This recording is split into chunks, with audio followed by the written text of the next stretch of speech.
السلام علیکم جی، امید کرتے ہیں آپ تمام لوگ خیریت سے ہوں گے۔ آج ہمارے پاس اگلا سبق ہے سورۃ الصبا۔ سورۃ الصبا ایک مکی صورت ہے اور اس کی 54 آیات جو ہیں وہ لکھی گئی ہیں۔ تو ہمارے پاس پہلا MCQز آ گیا جی، سورۃ الصبا کون سی صورت ہے اور اس کی کتنی آیات ہیں؟ صبا ایک مکی صورت ہے اور اس کے اندر 54 آیات ہیں۔ تعارف اس کا دیکھتے ہیں جی۔ سورۃ الصبا کا نام قوم سبا کے نام پر ہے۔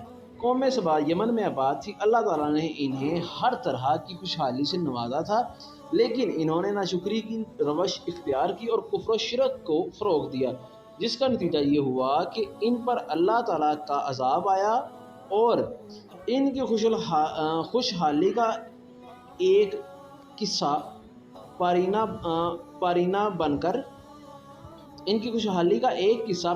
بن کر رہ گئی۔ اس صورت میں قوم سبا کا ذکر ہے، اسی مناسبت سے اس کا نام سورۃ الصبا رکھا گیا ہے۔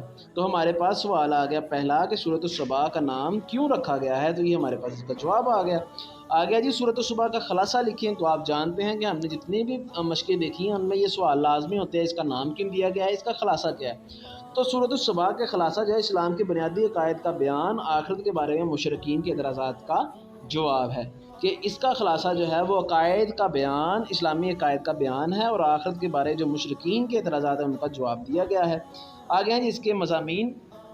سورۃ الصبا کے مضامین کیا ہیں جی؟ سورۃ الصبا کے آغاز میں عظمت باری تعالیٰ بیان کیا گیا ہے، عظمت باری تعالیٰ کا بیان ہے، اللہ تعالیٰ اور آخرت کے بارے میں مشرکین کے اعتراضات کا جواب دیا گیا ہے۔ پھر حضرت داؤد علیہ السلام اور ان کے بیٹے حضرت سلیمان علیہ السلام کا ذکر کیا گیا ہے، جنہیں اللہ تعالیٰ نے عظیم الشان سلطنت، بے شمار نعمتیں اور بہت سے معجزے عطا فرمائے تھے۔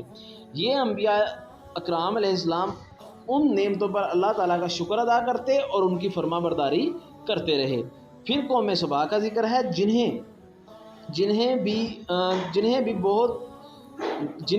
بھی نعمتیں عطا ہوئی لیکن انہوں نے نہ شکر کی روش اختیار کی، جس کی وجہ سے دنیا میں بھی سخت عذاب کا شکار ہوئے اور آخرت کی سزا کے بھی حقدار بنے۔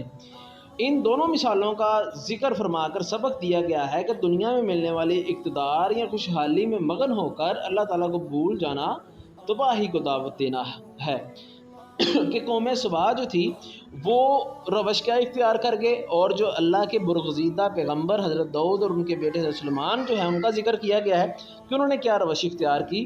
اچھا جی، سورت کے آخر میں رسالت کا ذکر اور آخرت پر ایمان لانے کا بیان ہے، نیز آخرت میں نافرمانوں کے برے انجام سے بھی ڈرایا گیا ہے۔ اب اس کے ہیں جی علمی و عملی نکات کیا ہیں؟ سورۃ الصبا کا مطالعہ سے جو علمی و عملی نکات حاصل ہوتے ہیں ان میں پہلا ہے جی ہمارے پاس اللہ تعالیٰ کائنات کے ایک ذرہ، اس سے بڑی یا اس سے چھوٹی ہر چیز کو جانتا ہے۔ دوسرا جی ہمارے پاس پوائنٹ محنت میں عظمت ہے۔ حضرت داؤد علیہ السلام اپنے ہاتھ سے لوہے کی زیریں اور زنجیریں بناتے تھے، اللہ تعالیٰ کی ناشکری پر نعمت چھین لی جاتی ہے۔ حضرت داؤد علیہ السلام کیا کام کرتے تھے؟ وہ اپنے ہاتھ سے لوہے کی زیرہ اور زنجیر بناتے تھے۔ ہر شخص اپنے اعمال کا خود ذمہ دار ہے۔ قیامت کے دن کسی دوسرے شخص کے جرائم کے بارے میں باز پرس نہیں کی جائے گی، کہ ہر شخص اپنے نامہ اعمال کا خود ذمہ دار ہے، کسی دوسرے سے اس کے بارے میں نہیں پوچھا جائے گا۔ انبیاء کرام کا انکار کرنے والے اکثر لوگ خوشحال اور کھاتے پیتے لوگ تھے، جو دنیا کی نعمتوں میں کھو کر آخرت سے غافل ہو چکے تھے۔ انبیاء کی دعوت کا انکار کرنے والے لوگ کون تھے؟ خوشحال لوگ، کھاتے پیتے لوگ۔ مال و اولاد اللہ تعالیٰ کی رضا کی نشانیاں نہیں، بلکہ دنیا کی زندگی کا امتحان ہے۔ اللہ تعالیٰ کی جو ہے وہ رضا، وہ مال اور اولاد نہیں بلکہ وہ کیا ہے؟ امتحان، یعنی کہ مال اور اولاد آزمائش ہے۔ قرآن مجید کی واضح آیات انسان کو شرک سے روکتی ہیں اور صحیح دین کا صحیح تصور عطا کرتی ہیں۔ ہمیں اخلاص کے ساتھ بغیر کسی دنیاوی لالچ کے لوگوں کو اللہ تعالیٰ کے دین کی طرف بلانا چاہیے۔ جھوٹے معبود نہ کسی کو اب پہلی بار پیدا کر سکتے ہیں اور نہ ہی دوسری بار پیدا کریں گے۔ بسم اللہ الرحمن الرحیم۔ تو اب ہمارے پاس سورۃ الصبا جو ہے اس کی مشق ہے۔ تو چلیے اس کی مشق دیکھتے ہیں۔ اب سب سے پہلی چیز اس کو ذہن میں رکھیں کہ اس صورت میں سے بھی جو ہے وہ منتخب آیات نہیں لی گئی، یعنی کہ ترجمہ جو ہے وہ اس آیات کا ان آیات کا جو ہے وہ اس صورت میں سے نہیں ہے، تو اس لیے اس کے صرف اور صرف جو ہے وہ مشقی سوالات اور ایم سی کیوز اور تفصیلی سوال ہی ہمیں دیکھنے ہوں گے۔ تو چلیے شروع کرتے ہیں۔ سب سے پہلے ہمارے پاس ہے جی مشق کا سوال نمبر 1، درست جواب کی نشاندہی کیجیے۔ قوم سبا آباد تھی، تو ہم نے اس کے تعارف کے اندر پڑھا کہ قوم سبا جو تھی وہ یمن میں آباد تھی، یعنی کہ دال جواب اس کا درست ہے۔ قوم سبا نے روش اختیار کی، جھوٹ کی، ناشکری کی، کام چوری کی، فسادی کی، تو بے جواب جو ہے اس کا درست ہے کہ ناشکری کی۔ قوم سبا نے ناشکری کی جو ہے وہ روش اختیار کی۔ تیسرا سوال ہے جی ہمارے پاس، حضرت داؤد علیہ السلام کے بیٹے کا نام ہے، تو حضرت داؤد علیہ السلام جو تھے ان کے بیٹے کا نام حضرت سلیمان علیہ السلام، یعنی کہ جیم جواب جو ہے وہ درست ہے۔ چوتھا ایم سی کیو ہے جی انسان کی عظمت ہے محنت میں، جیم جواب جو ہے وہ اس کا درست ہے۔ پانچواں سوال ہے جی مال و اولاد ہیں، تو یہ الف ہے جی آپشن کامیابی کی نشانی، بے ہے جی زندگی کا امتحان، جیم ہے جی طاقت کی نشانی، دال ہے تقوی کی نشانی، تو بی جواب اس کا درست ہے، زندگی کا امتحان۔ یہ مکمل طور پہ سورۃ الانفال کے اندر بھی بیان ہوا ہے کہ ہم آپ مال اور اولاد جو ہیں وہ فتنہ ہے۔ مختصر جواب دیجیے۔ سوال نمبر 1 ہے سورۃ الصبا کا یہ نام کیوں رکھا گیا؟ تو ہم نے اس کے تعارف کے اندر دیکھا تھا کہ سورۃ الصبا جو ہے کا نام قوم سبا کے نام پر ہے، اسی کا جو ہے وہ تذکرہ ہوا تھا اس میں کہ قوم سبا یمن میں آباد تھی، اللہ تعالیٰ نے انہیں ہر طرح کی خوشحالی سے نوازا تھا، لیکن انہوں نے ناشکری کی روش اختیار کی اور کفر شرک کو فروغ دیا، جس کا نتیجہ یہ ہوا کہ ان پر اللہ کا عذاب آیا اور ان کی خوشحالی ایک قصہ پارینہ بن کر رہ گئی۔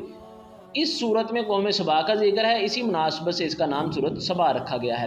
اگر آپ تفصیلی جواب نہیں دینا چاہتے تو آپ بالکل مختصر جواب دے دیں کہ سورۃ الصبا کا نام قوم سبا کے اوپر رکھا گیا ہے، یعنی کہ یہاں یہ اینڈ سے لکھ لیں گے جی اس صورت میں قوم سبا کا ذکر ہے، اسی مناسبت سے اس کا نام سورۃ سبا رکھا گیا ہے۔ دوسرا سوال ہے ہمارے پاس، قوم سبا کا خلاصہ لکھیے۔ قوم سبا کا خلاصہ کیا ہے؟ تو اس کے تعارف کے نیچے ہی ہے کہ سورۃ الصبا کا خلاصہ اسلام کے بنیادی عقائد کا بیان، آخرت کے بارے میں مشرکین کے اعتراضات کا جواب ہے۔ تیسرا سوال ہے قوم سبا کے اہم علمی و عملی نکات میں سے 2 تحریر کیجیے، تو آپ کوئی سے بھی 2 تحریر کریں۔ ہم اس کے پہلے 2 تحریر کرتے ہیں جی کائنات، اللہ تعالیٰ کائنات کے ایک ایک ذرہ، اس سے بڑی یا اس سے چھوٹی ہر چیز کو جاننے والا ہے، سورۃ الصبا آیت 3 ہے۔ محنت میں عظمت ہے، حضرت داؤد علیہ السلام اپنے ہاتھ سے لوہے کی زرہیں اور زنجیریں بناتے تھے۔ چوتھا سوال ہے جی قوم سبا کے بارے میں آپ کیا جانتے ہیں؟ تو یہ اس کے تعارف کے اندر ہی ہم نے بھی پڑھا ہے کہ قوم سبا یمن میں آباد تھی، اللہ تعالیٰ نے انہیں ہر طرح کی خوشحالی سے نوازا تھا، لیکن انہوں نے ناشکری کی روش اختیار کی اور کفر و شرک کو فروغ دیا، جس کے نتیجہ یہ ہوا کہ ان پر اللہ تعالیٰ کا عذاب آیا اور ان کی خوشحالی ایک قصہ پارینہ بن کر رہ گئی۔ تیسرا سوال ہے جی تفصیلی جواب دیں۔ سورۃ الصبا پر ایک مفصل نوٹ لکھیں، تو آپ صرف اور صرف اس کا تعارف، مضامین اور اس کے علمی و عملی نکات جو ہیں ان کو ڈیٹیل سے لکھ دیں، تو یہ ایک مضمون بن جاتا ہے جو مفصل مضمون ہے۔ اگر وہ صرف مضامین کہتے تو ہم اس کے صرف مضامین لگتے، اب انہوں نے مفصل مضمون مانگا ہے تو ہمیں اس کا تعارف بھی لکھنا پڑے گا، اس کا جو ہے وہ مضامین کو بھی ہاتھے میں لانا ہوگا اور علمی و عملی نکات جو ہیں ان کو بھی دیکھنا ہوگا۔ تو انشاءاللہ امید ہے جی آپ کو سمجھ آئی ہوگی، جس چیز کی نہ سمجھ آئی ہے وہ تو آپ اس کو کمنٹ میں پوچھ سکتے ہیں۔